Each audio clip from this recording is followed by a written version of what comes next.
The analytic project Deep State reports that Russian army has launched a new offensive in the Kursk region, targeting the towns of Pogrebki, Zeleный Shlях, Daryina and Sudzha. At the press conference following his participation in the European Political Community Summit, Ukrainian President Volodymyr Zelenskyy also confirmed the first reported casualties among North Korean soldiers in the Kursk region.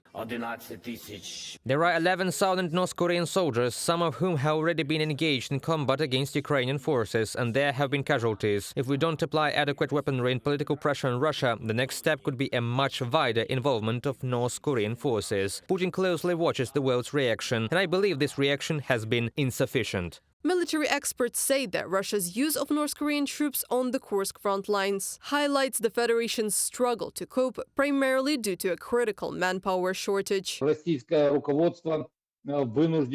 Russian leadership has been forced to bring in more units from different security agencies for the Kursk counteroffensive, now totaling about 45,000 troops, a significant increase since the operation began. North Korean soldiers have been observed in certain sectors. It appears these initial deployments are test runs, as observed in certain sectors. North Korean troops familiarize themselves with the battlefield and combat tactics under real conditions. However, any involvement inevitably leads to their casualties. Estimating North Korean casualties is difficult, since Russian forces disguise North Korean troops as Buryat soldiers, as Ukrainian Defense Minister Rustam Umerov noted in an interview with South Korean broadcaster KBS.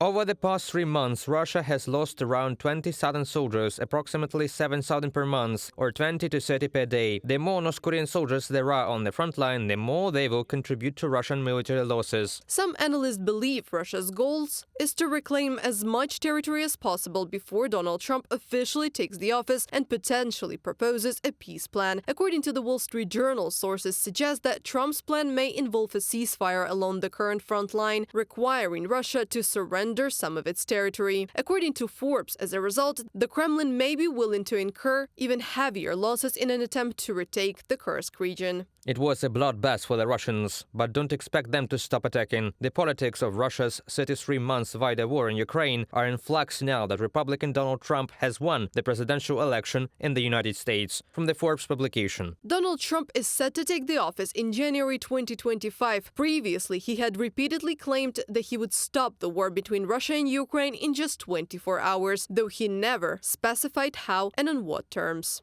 Reported by Anastasia Tarnavska, Yulia Granovska, UATV News.